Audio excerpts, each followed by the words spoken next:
घर भाग आया। जब बाली आए तो देखा घर में बैठा राज्य लेने के लिए। बाली ने उसको 4-5 गदे लगाए और बाहर निकाल दिया और पत्नी संपत्ति सब ले ली। ऋषमुख पर्वत पर बैठे हैं, मेरे इधर राम जी लखन लाल जी जा रहे हैं। दृष्टि पड़ती सुग्रीव की महाराज। तो सुग्रीव देखते और हनुमान जी से कहते, हनुमान कितने सुंदर आ रहे हैं दो बालक, इनसे मिलकर के आओ, देखो कौन है। तो धरीर बट रूप देखो तय जाई, और कहे सुजान जी सयन बुझाई। हनुमान जी ब्राह्मण का वेश बना करके चले जा रहे हैं और कहने लगे कि तुम श्यामल गौर किशोरा, कि तुम श्यामल गौर किशोरा, कि तुम श्यामल गौर किशोरा। क्षत्रिय रूप रघुवन बीरा, क्षत्रिय रूप रघुवन बीरा। हनुमान जी सामने हाथ जोड़ करके खड़े हो गए। आप सांवरे हैं, आप गोरे हैं, आप कौन है? छत्री वेश में कहाँ फिरते हैं? इतने आपके कोमल पैर हैं, इतनी रास्ता कठिन, आप कहाँ घूम रहे? आप नर हैं अथवा कोई नारायण हैं? जब ऐसी बात हनुमान जी ने कही तब राम जी कहते, मैं न नर हूँ न नारायण हूँ, मैं दशरथ का पुत्र हूँ। क्यों घूम रहे? मेरी नारी रावण चुरा ले गया है। तो हनुमान जी समझ गए कि राम जी जान गए। हनुमान जी असली वेश में आ जाते हैं, प्रभु के चरणों में गिर जाते, प्रभु हृदय से लगा लेते। हनुमान जी कंधे पर बिठाए और महाराज सुग्रीव के पास ले जाते। सुग्रीव की अग्नि साक्षी करके हनुमान जी मित्रता करवाते हैं। कथा बहुत बड़ी है महाराज, संक्षिप्त में दर्शन कराएं। समय क्या और जब दर्शन कराया हनुमान जी महाराज मिलाए, अग्नि साक्षी देकर के सुग्रीव प्रभु की मित्रता होती है।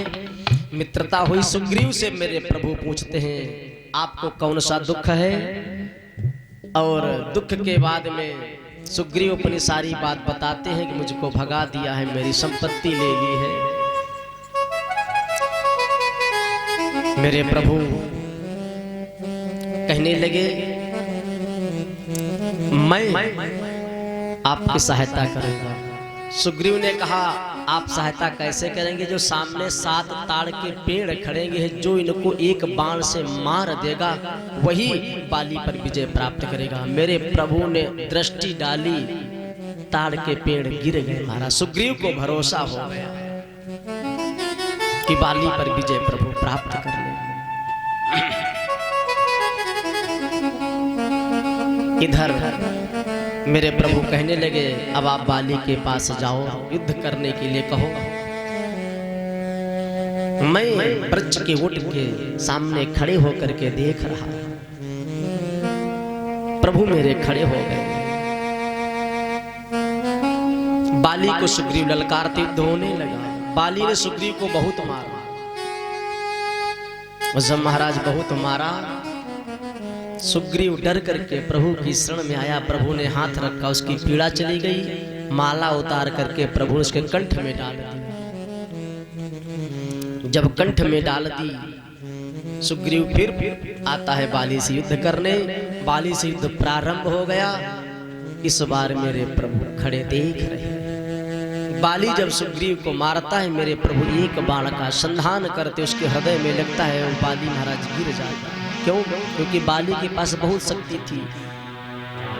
जो पिनाक धनुष था और बाली, इन दो को आशीर्वाद मिला था, इनके सामने जो आ जाएगा उसकी आधी ताकत उसमें चली जाएगी। यही बाली का था, यही पिनाक के पास था, इसीलिए किसी ने उठा नहीं पाया महाराज। उसकी आधी ताकत पिनाक में चली जाती थी और सुग्रीव बाली के सामने था, इसलिए आधी ताकत बाली में चली जाती थी। तो प्रभु पेड़ के ओंट से बाण को मारते हैं। जब गिर गया, मेरे प्रभु सामने आए, देखता है, अरे आपके दर्शन आप किस लिए अवतार लिए हो? बाली बहुत सुंदर बात भगवान से कहता, धर्म हेतु अवतर हो गोसाई, मारे मोही व्याध की अनाई। हे प्रभु, आपने धर्म के लिए अवतार लिया है, आपने मुझको छुप करके क्यों मारा है? मैं बैरी सुग्रीव प्यारा, अवगुण कवन नाथ मोहि मारा। मेरा कौन सा अवगुण है जो सुग्रीव प्यारे है, आपने मुझको क्यों मारा? तो मेरे प्रभु कहते हैं, मैंने आपको मारा इसलिए है, अनुज बधू भगनी सुतनारी, ये सट सम लागई कन्याचारी, ये सभी कन्या है, आप उसकी पत्नी को ले आए हो, कन्या है महाराज, छोटी बहन है। अनुज बधू भगनी सुत पुत्री, ये सबको जो कुदृष्टि से देखता है उसको महाराज मारने से कोई पाप नहीं है।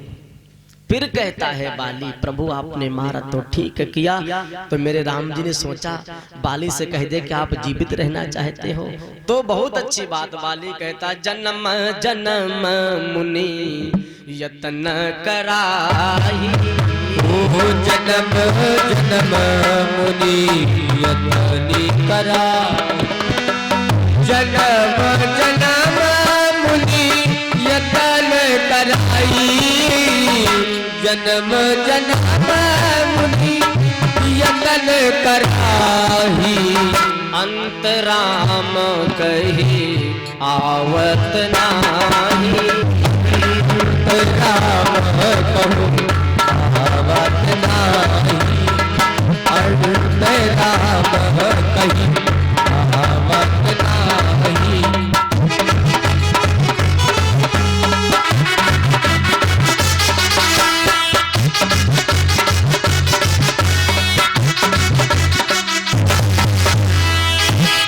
मेरे प्रभु से कहने लगा, प्रभु महात्मा लोग मुनि लोग आपको भजते हैं, जन्म जन्म तक आप उनके अंत में सुमिरन में नहीं आते, आप मेरे सामने खड़े हो, इसलिए प्रभु मैं अब आपके धाम जाना चाहता हूँ। उसके पहले अंगद को भगवान के हाथ में देते हैं। जब बाली के प्राण शांत हो जाते, तारा बिकलती हुई भगवान के चरण पकड़ लेती, आपने ये क्या कर दिया? तो भगवान उपदेश देते, क्षितिजल पावक गगन समीरा, पंच रचित यह अधम शरीरा। ये पंच तत्व का शरीर है, पंच तत्व में मिल गया, आप भगवान का भजन करिए। तारा को जब ज्ञान हो गया, भगवान के भजन में चली गई महाराज। अब इधर अंगद को युवराज पद, तो सुग्रीव राजा बनते हैं। मेरे प्रभु ऋषिमुख पर्वत पर वास करते, चतुर्मास होता है, कथा सब आप जानते हैं महाराज। सुग्रीव परिवार में पढ़ करके भगवान के काम को भुलाए गए। लक्ष्मण जी जाते, क्रोधित होते हैं, हनुमान जाते, सुग्रीव ने कहा सभी दूतों को भेजते हैं, सब दूतों को भेजते हैं महाराज। और भेजने के बाद में सीता जी के पता लगाने के लिए हनुमान जी आते हैं, मेरे प्रभु अंगूठी देते हैं और कहते आप पता लगा पाओगे। हनुमान जी भगवान के शीश वंदन करते, आशीर्वाद देते, हम आप सभी सुंदर कांड में प्रवेश कर रहे हैं। सुंदर कांड को सुंदर कांड क्यों कहा गया है महाराज? सुंदर कांड को सुंदर कांड इसलिए कहा गया है, इसमें 9 जगह सुंदर शब्द का प्रयोग किया गया है, इसीलिए इसको सुंदर कांड कहा गया है। ध्यान रखें महाराज, जब कभी भी सुंदर कांड करें अथवा कथा करें तो सबसे पहले आपके अंदर कौतूहल होना चाहिए। कौतूहल का मतलब करने की इच्छा होनी चाहिए, मैं सुंदर कांड करना है। अब कुछ लोग कहते ही रहते महाराज, कभी करवा ही नहीं पाते हैं। तो कौतूहल हो कि मुझको करना है तो करना है, ऐसे कौतूहल का मतलब ऐसी आपकी छटपटाहट अंदर होनी चाहिए। नंबर 2, स्वाध्याय करो। जब सुंदरकांड लोग कर डालते हैं लेकिन इस पर अमल नहीं करते, सुंदरकांड हो जाए उसके बाद में स्वाध्याय करो, 1-2 चौपाई का गुणगान करो। देखिए चौपाई आपको याद आई कि नहीं आई। नंबर 3, जब आप स्वाध्याय करो तो उसके बाद में फ्रेश हो जाओगे महाराज। फ्रेश मतलब मन आपका प्रसन्न हो जाएगा। नंबर 4, आधा पेट भोजन करो महाराज। अब आपको बताएं 100 वर्ष जीने का बहुत अच्छा फार्मूला। 100 वर्ष महाराज जीवित रहकर क्या करेंगे? अरे जीवित रह जाओ ना तो भाई भैया का विवाह कर लो, फिर भैया के भैया का विवाह कर लो, और फिर उसका जब विवाह हो जाए तब घर बनवा दो, गाड़ी ले दो, तो 100 वर्ष तक का जीना ठीक है। तो एक आपको फार्मूला बता दे रहे हैं, आधा पेट भोजन कर, दुगना पानी पीव और तिगुना श्रम कीजियो। महाराज श्रम तो हो ही नहीं पाई, सत्तारी में बैठे बैठे खूब चकाचक फ्रिज का पानी पी, खूब मिठाई खाई, खूब फल खाई। हमरो तो याद दशा है ना महाराज। हाँ, खूब चकाचक मिठाई, खूब फल, ऐसी अद्भुत सेवा होती है, क्या बताएं महाराज। जय हो, ये भगवान की बड़ी कृपा है जो महाराज क्या दिव्य भोग लगता है लाला का, हमारो भोग लग रहा है। तो श्रम तिगुना कीजिए, चौथी बार आपको हंसना है ठहाका मार करके 125 वर्ष जियो। हंसना है महाराज, इतनी तेज हंसिए, इतनी तेज हंसिए ठहाका लगा करके कि आपका मन प्रसन्न हो जाए। अब लोग हंसते नहीं महाराज, ऐसे मुरझाए जैसे बैठे रहते हैं, लगता कोई हेराए गया है, कुछ गायब हो गया है। अरे प्रसन्न मन से रहिए महाराज, खूब हंसिए। जिंदगी में रोगे ना तो प्रकृति आपको रोने के लिए ही बना देगी, और हंसते रहोगे प्यारे तो प्रकृति आपको हंसता हुआ बना देगी। इसलिए कहीं भी जाएं तो रोए नहीं, कहीं भी जाएं तो हंसिए महाराज। हंसते रहोगे तो मेरे ठाकुर आपको हंसाते ही रहेंगे। इसलिए जहां भी कहीं जाओ, आहा चकाचक हंसिएगा खूब महाराज। आधा पेट महाराज भोजन तो हो नहीं पाएगा, अब नहीं हो पाएगा तो आप जानिए। आधा पेट भोजन का मतलब यह रहा कि आप भोजन उतना करें जितना शरीर को चाहिए। मालपुआ मिल गया महाराज, खूब छानते चले जा रहे हैं तो शरीर आपका नहीं सधेगा। आधा पेट, दुगना पानी पियो। अच्छा, लोग पानी कितना पीते होंगे? पानी वैसे 4 लीटर 5 लीटर पीना चाहिए महाराज, नहीं तो 3 लीटर 2.5 से कम पीना ही नहीं चाहिए। लेकिन महाराज पानी दिन भरे में 2 ही गिलास पी पाता हूँ। इसका अभ्यास करिए पानी पीने का, कि आपको 2-2.5 लीटर रोज पानी पीना है। धीरे धीरे अभ्यास करिए। तिगुना श्रम। अब आप श्रम क्या खेत है नहीं महाराज, खेती करनी नहीं तो आप श्रम का मतलब योगा करिए।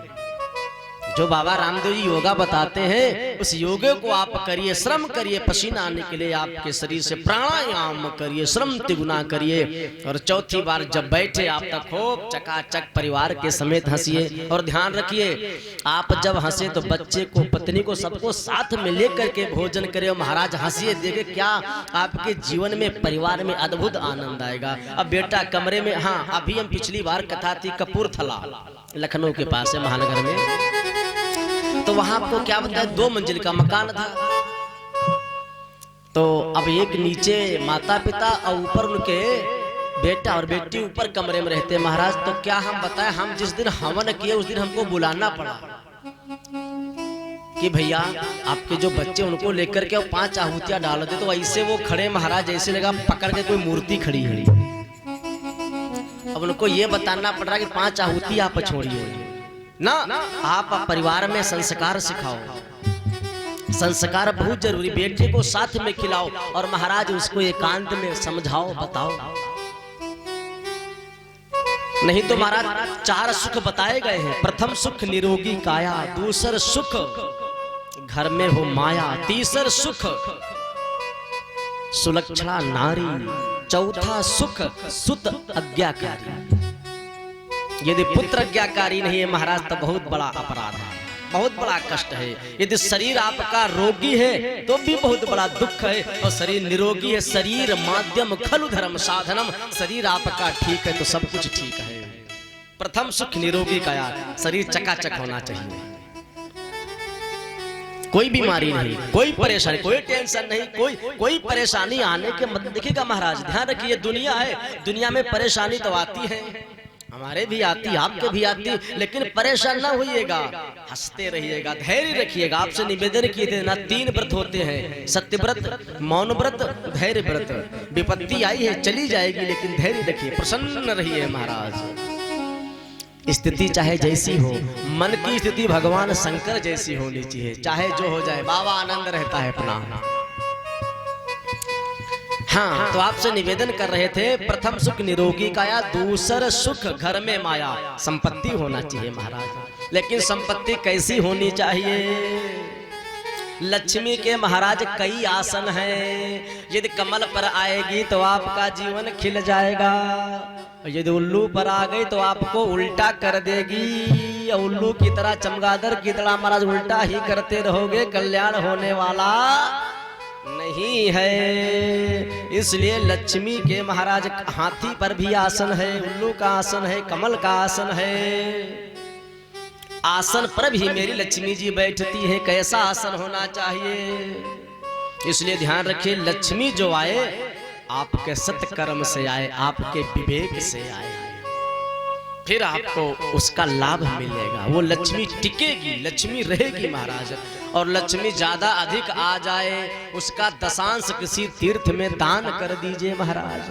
दान महाराज करेंगे नहीं, दान नहीं करोगे तो ब्याज मूल समेत महाराज चली जाएगी। इसलिए दशांश जरूर दान करिए। किसी धर्म में लगा दीजिए, यात्रा करने जाते तो यात्रा में लगा दीजिए, कथा करवाते तो कथा में लगा दीजिए, लेकिन दशांश आपका दान होना चाहिए। तो धन आपका दूषित नहीं होगा। जैसे कुएं से जल निकालते जाएं तो कुएं का जल कभी खराब नहीं होता है, और कुएं का जल न निकाले तो खराब हो जाएगा। इसलिए भगवान की कथा में, सत्संग में, तीर्थ में जरूर दान करें तो आपका धन शुद्ध होता चला जाएगा। लेकिन महाराज तीसरा सुख सुलक्षणा नारी। अब नारी के विषय में हम कुछ नहीं कहने वाले महाराज हैं, क्योंकि एक बार क्या हुआ, एक आदमी अपनी नारी से बहुत ही परेशान हो गया महाराज। वो हमारे पास आया, कहा महाराज हमारी पत्नी हमारा कहना नहीं मानती, हमको बहुत परेशान करती है, कोई उपाय हो तो बता दीजिए। मैंने कहा भैया यह दवाई जब तुमको मिल जाए तो हमको भी दे देना, क्योंकि ये दवाई हमारे पास भी नहीं है। ये दवाई हम खुद ही ढूंढते हैं महाराज, कहीं मिल जाए, क्योंकि हम तो कथा में रहते हैं। इसलिए ध्यान रखिए, सुलक्षणा नारी आह पत्नी मनोरमाम देहि मनोव्रतानुसारणीं तारणीं दुर्ग संसार सागर से कुलोद्भवान। पत्नी कैसी होनी चाहिए? मन के समान पत्नी मनोरमाम देहि, मन के समान पत्नी होनी चाहिए। यदि पत्नी मन के समान महाराज होगी, मनोव्रतानुसार तारणीं, आपके जो कुल हैं उनको महाराज तार देगी। पत्नी सुलक्षणा होगी तो क्यों? क्योंकि पूजन करेगी। जब पूजन करेगी महाराज तो भक्त प्रकट हो जाएगा, और जब भक्त घर में प्रकट हो जाएगा तो पितरों का कल्याण अपने आप हो जाएगा। इसलिए पत्नी मनोरमाम देहि मनोव्रतानुतारणीं तारणीं दुर्ग संसार सागर से कुलोद्भवान। जो संसार सागर है उससे तारने वाली संतान पैदा हो जाएगी महाराज। इसलिए नारी सुलक्षणा होनी चाहिए, मां सुलक्षणा। ये कब होगा? जब पति और पत्नी महाराज कैसे होंगे? भगवान शंकर की तरह। भगवान शंकर विश्वास है, मां श्रद्धा है, उसी के घर में महाराज गणेश कार्तिकेय आए। गणेश का मतलब है बुद्धि और कार्तिकेय का मतलब है पुरुषार्थ। जिसके घर में पति और पत्नी श्रद्धा विश्वास से रहते होंगे, उसके घर में गणेश जी का महाराज प्रादुर्भाव जरूर होगा, जरूर उत्पत्ति हो जाएगी, बुद्धिमान बालक जरूर जन्म आपका लेगा। लेकिन श्रद्धा विश्वास आप में होनी चाहिए। बालक ऐसा उत्पन्न होगा जो विवेक का खजाना होगा, पुरुषार्थ होगा, आपका नाम कर देगा। लेकिन पहले हमको देखना। अब तो ऐसा जब महाराज बेटा गर्भ में होता है, जब बड़ा होता है तो मम्मी क्या सिखाती है नारायण जाने। और नामों ऐसा मम्मी रखती ढूंढ करके है जो दुनिया में नहीं, पश्चिमी इलाके में मिलता है। हाँ, आपसे निवेदन करें, हमारे मित्र जानने वाले तो वो अपना मनाते पति पत्नी वाला नहीं होता है, वो क्या बोलते हैं उसको, है हम तो कभी करते नहीं, हम जानते हैं। वो शादी वाला जो होता है ना हर साल, तो शादी वाला मनाते। हमारे पास फोन किए, महाराज आशीर्वाद दे दो। हमने कहे का आशीर्वाद? कला महाराज हमारी आज जो पति पत्नी का जो है शादी का वो क्या है? सालगिरह। ये जय जय हो महाराज। हाँ सालगिरह है। तो हमने कहा भैया अच्छा सालगिरह है? कल हाँ महाराज तो आपका आशीर्वाद चाहिए। हमने कहा भैया आशीर्वाद, सालगिरह का आशीर्वाद कैसा? कल नहीं महाराज, आज हम लोग सब तैयारी कर रहे हैं, आपका भी निमंत्रण, आप आइए। हमने कहा भैया हम बिल्कुल नहीं आएंगे, हम क्या करने वहाँ आए। कहा क्यों? अरे हमने कहा भैया ये जो सभ्यता है पश्चिमी देशों की है, वहाँ हर साल मनाते हैं कि महाराज 1 वर्ष तक का मेरे साथ में रही है, अब मुझको भरोसा नहीं रहेगी, अब रहेगी या नहीं रहेगी, इसलिए वो लोग मनाते हैं शादी का सालगिरह। और यहाँ तो सनातन धर्म चला रहा है, यहाँ तो 1 जन्म की बात नहीं, 7 जन्म तक का हमको साथ में आपके रहना है, क्यों मना रहे हो? महाराज बड़ा खिसियाएंगे, कहने आज से महाराज नहीं मनाएंगे। हमका जब शादी का सालगिरह हो तब ब्राह्मणों को, कन्याओं को, गरीबों को दान करिएगा, और सालगिरह मनाने से कोई फायदा नहीं है, यहाँ तो जन्म जन्म का नाता है, सालगिरह क्यों मना रहे हो? तब से महाराज नहीं मना। हमारे पास जिसने फोन कर दिया कि महाराज शादी साल गिरा है, आशीर्वाद दो, तो मैं उसको इतनी तेज आशीर्वाद देता हूँ, दोबारा फोन ही नहीं करता है। हाँ, ये साल गिरा का मतलब क्या है? पश्चिमी देश की सभ्यता यहाँ चली आ रही, अंग्रेज बनते जा रहे हैं। अब अंग्रेज बन रहे मालूम कुछ नहीं है। अंग्रेजी में लड़का पढ़ेगा, अंग्रेजी पढ़ रहे हैं, अंग्रेजी ऐसा पढ़ते ऐसे पढ़ते हैं कि पप्पा अम्मा को अंग्रेजी बातें पढ़ाने लगते हैं, उनको पढ़ना तो कोई है नहीं। पप्पा अम्मा से पैसा लाओ, पैसा लाओ, अब पप्पा अम्मा को पैसा दे रहे, भैया हमारा अंग्रेजी पढ़ रहे हैं। अब मनाएंगे क्या सालगिरह? जोड़ गांठ बनाएंगे, सब्जी पूड़ी बनाएंगे, पनीर बनाएंगे, ये नहीं किसी गरीब को खिला दे। जय हो महाराज। इसलिए यहाँ तो कोई गणेश पुरुष को ऐसा होगा नहीं महाराज, यहाँ के सब बहुत अच्छे लोग हैं। अच्छा यहाँ भी है, यहाँ महाराज ऐसा ना करिए, यहाँ कथा में आपको बताए दे रहे हैं, यहाँ जन्म जन्म का नाता है, वो 1 साल का नहीं ट्रांसफर हो जाए। हाँ, इसलिए कुछ नहीं मनाना आपको है, ध्यान रखिएगा, ये सब चीजें आपके संस्कार में है। हमारे जो बालक हैं सब, हाँ अब तो ऐसे अद्भुत अद्भुत काम हो, लेकिन हम क्या बताएं महाराज। चलिए उस पर कथा जाएगी तो बहुत बढ़ जाएगी, इसलिए कथा में आए। हाँ, तो आपसे निवेदन कर रहे थे सुंदरकांड में चले जा। हनुमंत के बचन सुहाए, सुने हनुमंत हृदय अति भाए। जामवंत के बचन सुहाए, सुन हनुमंत हृदय अति भाए। लगी मोहि परख तुम भाई, गंध मूल फल खाई। कब लगी मोहि परख तुम भाई, मूल फल खाई।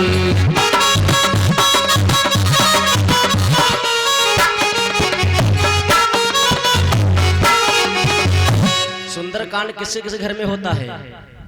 सुंदरकांड महाराज क्या करें, हम खुद ही इतने सुंदर हैं, तो सुंदरकांड करने की क्या जरूरत है। ध्यान रखिएगा, इधर रामचरितमानस ना हो तो सुंदरकांड जरूर घर में करिए। सुंदरकांड करोगे प्यारे तो आपके घर में सब सुंदर ही सुंदर होगा, हनुमान दादा की कृपा पर जरूर बरसेगी महाराज। इसलिए सुंदरकांड जरूर करिए, 1 महीने में 2 महीने में जब आपको अवसर लगे, परिवार समेत बैठ जाइए महाराज। 60 दोहा है, 2 घंटे में विश्राम हो जाएगा। हाँ, हनुमान जी की दिव्य ज्योति जलाइए, बाबा का ध्यान करिए, देखिए क्या सुंदरकांड से सब मंगल होगा। लेकिन महाराज करे क्या?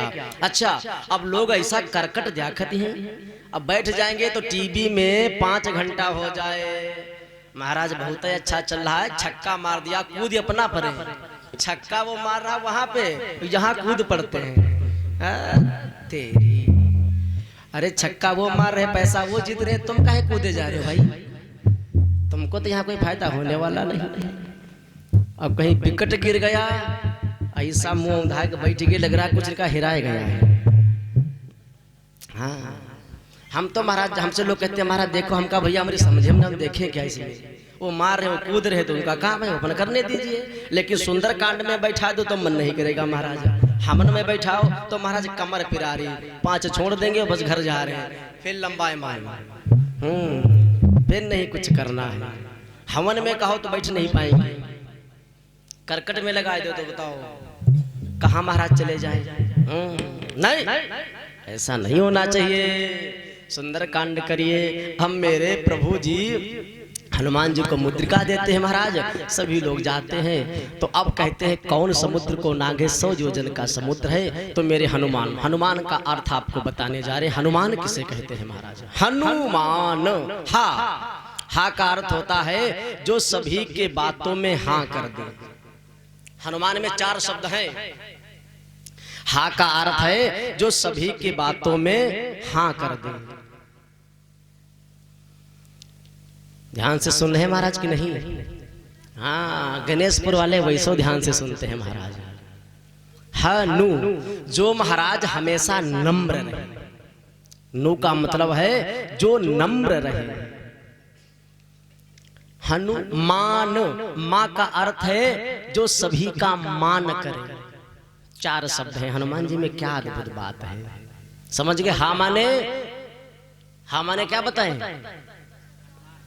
जो सभी के काम में हाँ करे। हाँ ना है ही नहीं। और अब ऐसे बेटवा हो गए महाराज कि पिताजी कुछ भी मांग दे लेकिन बेटा देने वाला नहीं। अच्छा, क्या यहाँ होता है क्या ऐसा? सब बताते जा रहे नहीं है। गणेशपुर में तो सब अच्छे हैं बेटा है, यहाँ तो सब हाँ करते हैं महाराज। हाँ, अब तो पिताजी कुछ मांग देना, ऐसा मोबाइल लेके चलाएंगे तो बाप को और कहो 4 बातें सुनाई दे।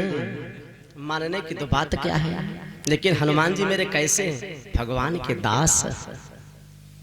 हाँ, दास आपसे बताए थे। दास, दास वही जो न कभी हो उदास। दास वही जो किसी से न रखे आस। ये दास होना चाहिए महाराज। दुनिया के दास बनने से कोई फायदा नहीं। दास जो न रहे कभी उदास, न जो करे किसी से आस।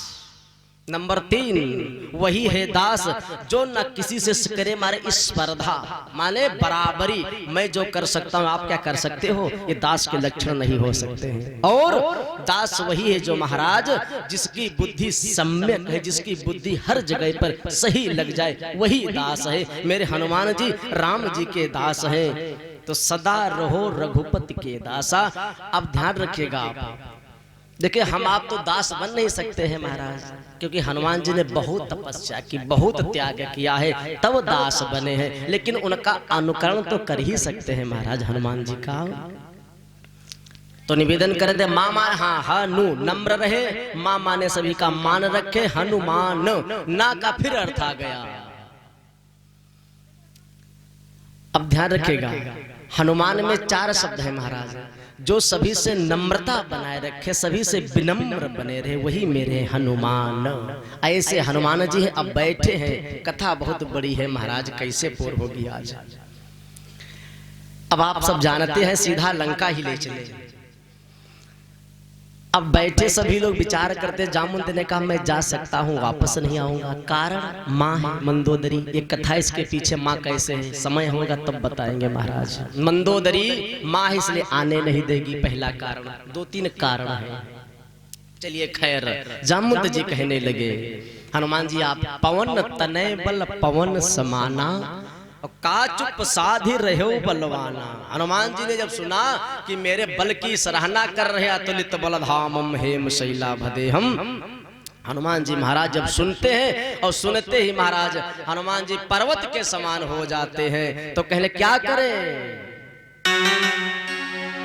जामुन तो कहले करना क्या है आपको एक ही काम करना है। आपको सीता की सुधि का पता लगा करके वापस आना। इतना करहु तात तुम जाई, और सीता देख कहो सुधि आई।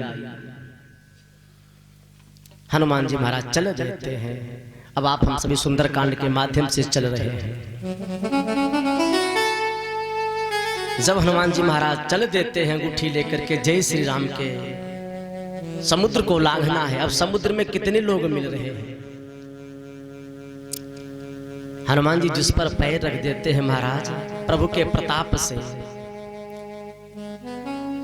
पाताल को चला जाता है। अब हनुमान जी आगे बढ़े। देवताओं की जो राक्षसी सुरसा थी, मुंह खोले खड़ी हनुमान जी आ रहे हैं। हनुमान जी को देखा, कहां जा रहे हो? हनुमान जी ने देखा, अरे जा रहे हैं कहां? राम काज के लिए। नहीं जाने देना। क्यों? मेरा भोजन है आप। नहीं माँ मुझको जाने दीजिए, वापस आएंगे तो खा लेना। नहीं, मुंह फैला दिया। बाबा कहते हैं कौन हूँ जतन दे ये नहीं जाना, ग्रस से न मोहि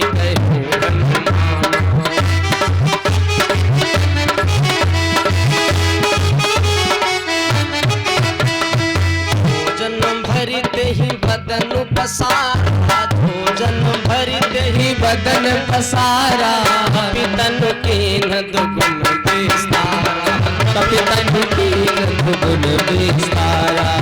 रह जो जन्म मुख देहि भयऊ, सो रह जो जन्म मुख देहि भयऊ, व्रत पवन सुत बत्तीस भयऊ, व्रत पवन सुत बत्तीस भयऊ, व्रत पवन सुत बत्तीस भयऊ।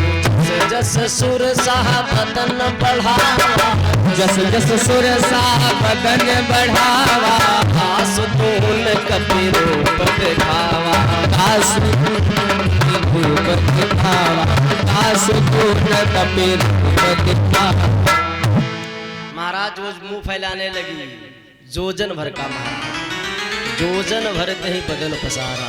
एक जोजन में, एक जोजन, आहा, एक जोजन में 4 किलोमीटर का मुंह फैला रही है। जोजन भरते ही बदन पसारा महाराज। अब देखिए समुद्र महाराज 100 कोस का है, 400 कोस का है, अब वो भी मुंह कितना बड़ा फैला रही है। 400 कोस का जब समुद्र है महाराज, तो 400 कोस का मुंह फैलाना सोचती हनुमान जी कितने बड़े होंगे। पहले एक जोजन का मुंह किया, छोटा सा। हनुमान जी ने कहा इससे कह रहा था मैं वापस आऊंगा तब खा लेना है, तो पहले खा रही। हनुमान जी महाराज तो अतुलित बलधाम है, बहुत बल हनुमान जी के पास है। दूना कर दिए, 16 के 32 कर दिए,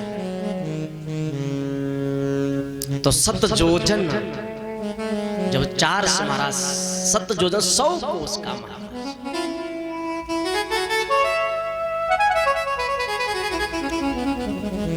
अब जब सुरसा ने इतना बड़ा मुंह कर दिया कि समुद्र के इस तट से उस तट तक उसका मुख पहुंच जाएगा। अब हनुमान जी ने कहा ये तो बहुत ही बड़ी हो गई है। तो हनुमान जी महाराज बहुत बुद्धिमान है, छोटा सा रूप बनाए, हम माँ के इस ओठ पर बैठे और उस ओठ पर बाहर समुद्र के निकल गए। माँ ने कहा निकल गया, जब सब मुंह बंद किया तब तक हनुमान जी बाहर। मैया ने आशीर्वाद दिया, राम काज सब करी हो तुम बल बुद्धि निधान, आशीष दे गई सो हर्षि चलो हनुमान। हनुमान जी प्रसन्न हो जाते महाराज, चलते हैं। अब ये सुरसा कौन है महाराज? ये सुरसा वासना है। हम और ये अंगूठी राम नाम की है, और हनुमान जी सीता जी भक्ति है, और भक्ति की खोज करने के लिए हनुमान जी जा रहे आकाश मार्ग से। राम जी सीता जी को ढूंढ रहे थे अनुराग मार्ग से। हनुमान जी जब आकाश मार्ग से भक्ति को ढूंढ रहे तो वासना सुरसा मिल जाती है। ध्यान रखे प्यारे, जब हम आप सभी राम नाम को लेकर के सीता मैया की भक्ति के नाम पर चलेंगे तो सबसे पहले वासना महाराज खींचती है, काम की वासना। यदि वासना में रह गए तो फिर महाराज भक्ति मिलने वाली नहीं है। हनुमान जी वासना में नहीं रहते हैं। कथा आप सब जानते हैं, सुरसा मिलती है, मैनाक है महाराज, सब मिल रहे हैं। और हनुमान जी अब लंका में जब प्रवेश करते तो विचार करते कि प्रवेश करे तो कैसे करे। तो देखते हैं कि लंका में जो कोटरे बने कितने सुंदर हैं। तो लंका में 4 प्रकार के आदमी रहते हैं महाराज। सबसे पहले रहते हैं महाराज गर्जही, मतलब अपना ही भौकाल होना चाहिए और दूसरे का भौकाल नहीं चलने वाला। गर्जही इतनी गर्जना करते हैं कि दूसरे की गर्जना उसके सामने कम पड़ जाए। गर्जही, फिर तरजही, उनके समान कोई योद्धा है नहीं, मल्ल युद्ध हो रहा है। रक्षही और फिर है भक्षही। रक्षही महाराज वो पूरे नगर की चारों तरफ रक्षा कर रहे। कोई महाराज मच्छर, तो मच्छर महाराज हवा भी जो चलती रावण के इशारे से चलती। पवन देव जी हवा जो करते इशारे से करता रावण, कोई नहीं जा सकता है। लंका का महाराज उसमें रावण संहिता में पढ़े तो उसमें तो बहुत कुछ रावण के विषय में लिखा है। रावण जो था महाराज जो योगिनी है, जो ग्रह भूत पिशाच डाकिनी साकिनी, इनको सबको पहरा पर लगाए अयोध्या के बाहर। और कहते हैं कि लंका के बाहर इतनी ज्यादा खाही खुदी है नहर के बराबर, उसमें सब कटीले कांटे पड़े हैं महाराज, उससे मतलब कोई जा नहीं सकता है। लंका का बहुत अद्भुत रावण संहिता में वर्णन है। भक्त ही भैंसी गाय मानव जो मिल जाता है उसको सब भक्षण कर रहे हैं महाराज। क्यों? क्योंकि ये रावण की जो वाटिका है ये भोग वाटिका है, इसका नाम है अशोक वाटिका। जनक जी की वाटिका का नाम था पुष्प वाटिका, वो थी योग वाटिका, उसमें ब्रह्म का मिलन हुआ। ये भोग वाटिका है, रावण लोग भक्त ही रक्त ही सब रह रहे हैं महाराज। हनुमान जी मच्छर का रूप बनाते हैं, लंका में प्रवेश करते तो लंकिनी ने देखा ये कौन सा जा रहा छोटा सा रूप बना करके, कहां जा रहे हो? जा रहे हैं सीता जी का पता लगाने, कहां जा रहे हैं? मेरे आहार हो। ब्रह्मा जी ने मुझको आशीर्वाद दिया है कि लंका की रखवाली करना है, इसमें जो चोरी से जाए उसको आप खा लीजिए, अब मेरे आहार हो। हनुमान जी ने कहा अभी हम बताते हैं आपके आहार हम हैं कि आप हो। हनुमान जी गए तो मुट्ठी का एक महाकपिहानी, मुट्ठी का एक महाकपिहानी,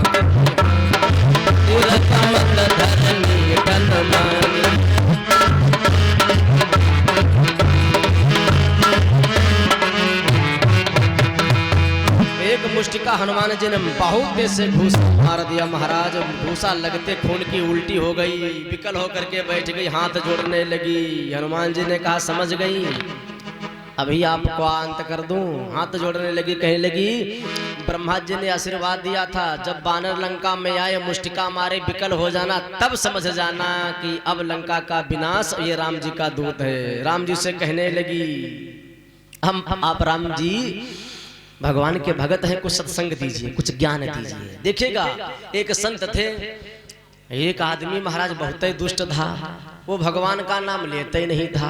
संत ने कहा ठीक है। संत उसके घर गए, वो नाम भगवान का नहीं लेता था। और संत का मतलब है महाराज भगवान का, जब तक नाम आपको नहीं मुख से निकलवाएगा तब तक वो संत को चैन होने वाली नहीं है। संत ही दुष्ट को ठीक करते हैं। उससे कहा भगवान कहो राम का नहीं कहेंगे, कहो राम का नहीं कहेंगे। संत ने मार दी ठोकर, गिर गए, मुख से निकला राम। जब उसके मुख से निकल गया राम तब मेरे संत ने कहा मेरा हो गया काम। तो संत वही होगा महाराज जो आपसे राम निकलवा ले। एक मुष्टिका हनुमान जी ने रखी तो निकल गया राम। तो कहा तात स्वर्ग अपवर्ग सुख धैर्य तुलायक अंग, तुलनता ही सकल मिली जो सुख लो सत्संग। हनुमान जी ने राम नाम का सत्संग दिया, उसकी समझ में बात आ गई राम जी का नाम कितना मीठा है। ये राम का नाम एक पलड़े में रखा जाए, दुनिया के सुख एक पलड़े में रखे जाए, लेकिन राम नाम की बराबरी कोई नहीं कर सकता है, सत्संग की कोई बराबरी नहीं कर सकता है। उसको ज्ञान हो गया। हनुमान जी प्रविश नगर की जय सब काजा, प्रविश नगर की जय सब काजा,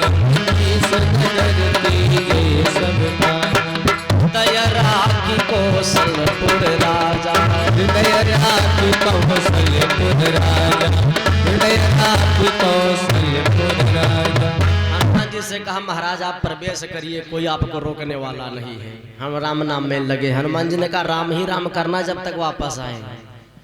राम राम करने लगे। हनुमान जी प्रवेश करते महाराज भगवान का रूप बनाते। तो बाबा कहते मंदिर मंदिर प्रतिकर शोधा, और देखे जहाँ तहाँ यज्ञनित जोधा।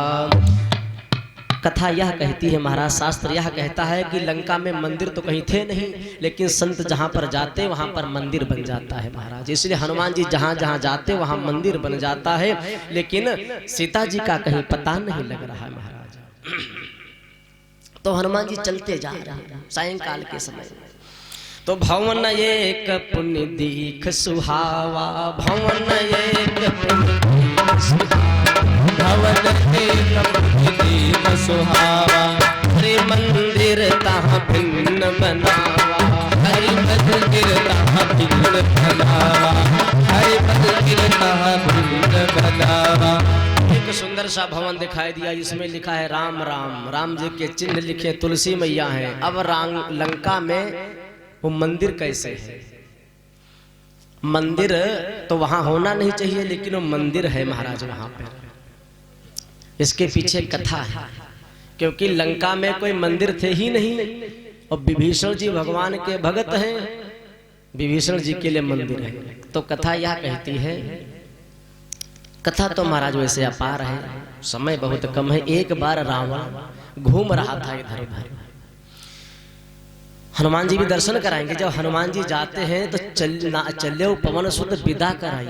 जब हनुमान जी लंका से चलते तो विदा कराते। किसको विदा? सीता जी तो है नहीं, वो भगवान को विदा करा रहे हैं। जब तक भगवान रहेंगे, कौन से भगवान? नरसिंह भगवान, तब तक रावण का अहित नहीं होगा। एक बार रावण घूमने जा रहा था तो नरसिंह भगवान की प्रहलाद पूजा कर रहे थे महाराज। तो रावण जबरदस्ती उठा लाया लंका में। जब लंका में भगवान को उठा लाया तो रावण के पेट में दर्द होने लगी।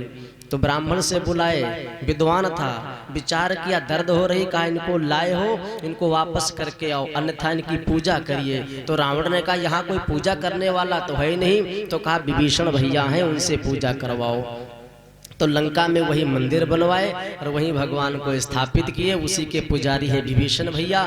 तो उस लंका में केवल एक मंदिर, उसमें राम नाम लिखा है, तुलसी जी रखी हैं, भगवान के चरण चिन्ह बने हुए हैं। हनुमान जी ने विचार किया अब इससे परिचय करें, इससे परिचय करेंगे तो कोई हानि नहीं होगी।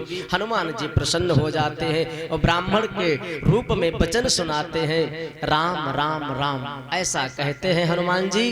विभीषण जी के कान में आवाज गई, बाहर आते हैं और देखते हैं कि ब्राह्मण के वेश में हनुमान जी आए हैं। प्रणाम करते, आप कैसे आए हो? सीता का पता लगाने। विभीषण भैया जुगती बता देते हैं, कहते हैं कि विभीषण भगवान राम कभी हम पर कृपा करेंगे। हनुमान जी ने कहा मैं तो बंदर हूं, जब भगवान ने मुझ पर कृपा कर दी तब आप पर क्यों नहीं करेंगे? विभीषण भैया हनुमान जी से ज्ञान लेते हैं, युक्ति बताते हैं। अब हनुमान जी महाराज चलते हैं सीता जी के पास। सीता मैया अशोक वृक्ष के नीचे बैठी हैं। जब अशोक वृक्ष के नीचे बैठी हैं तो सीता मैया राम राम की रट लगाई हुई है। तो मेरे हनुमान जी ऊपर बैठे, रावण आता है सीता जी को त्रास देता है। हनुमान जी देखते हैं, जब रावण चला जाता है तो हनुमान जी ने अंगूठी डाली। कथा सब आप ही को पता है, स्पर्श करते चलना है। अंगूठी डाली, जब देखा सीता जी ने ये मुद्रिका कहाँ से, तो राम जी की कोई माया होगी। उस अंगूठी को देख रही, बार बार इधर उधर देखती हैं। रामचंद्र गुण बर नहीं लागा, सुनते ही सीता कर दुख भागा। हनुमान जी ऊपर से राम राम करते सामने आ गए और कहा माँ ये अंगूठी हम लाए हैं, आप लाए हो? आप और नर बानर का संग कैसे है? हनुमान जी ने सारी कथा कही माँ जी से। तो माँ को विश्वास नहीं हुआ। माँ ने पूछ दिया, मुझको विश्वास नहीं होता। हनुमान जी ने विश्वास के लिए माँ से अद्भुत बात कही, रामदूत मय माँ तू जान की, रामदूत मय माँ तू जाने की, रामदूत मय माँ तू जाने की, रामदूत मय माँ तू जाने की। सत्य शपथ करूं ना निधान की, सत्य शपथ करूं ना निधान की, सत्य शपथ करूं ना निधान की। राम जी ने कहा कि मैया मैं राम जी का दूत हूँ, भगवान करुणा निधान की शपथ खाता हूँ। मैया का नाम एक था प्राइवेट नाम, सीता जी का प्राइवेट नाम था करुणा निधान। आप लोग क्या कहती, हाँ जी कि ना जी? ओ जी। क्यों? गणेशपुर वाले क्या कहते भाई? अब सीता जी तो कहती करुणा, अपने राम जी को क्या कहती है? करुणा निधान। जब राम हनुमान जी ने कहा कि माँ मैं करुणा निधान का भगत हूँ, तो करुणा निधान नाम केवल 3 लोग जानते थे, हनुमान जी, राम जी और गुरु जी, और कोई नहीं जानता था। तब सीता जी को विश्वास हो गया कि ये भक्त राम जी का है।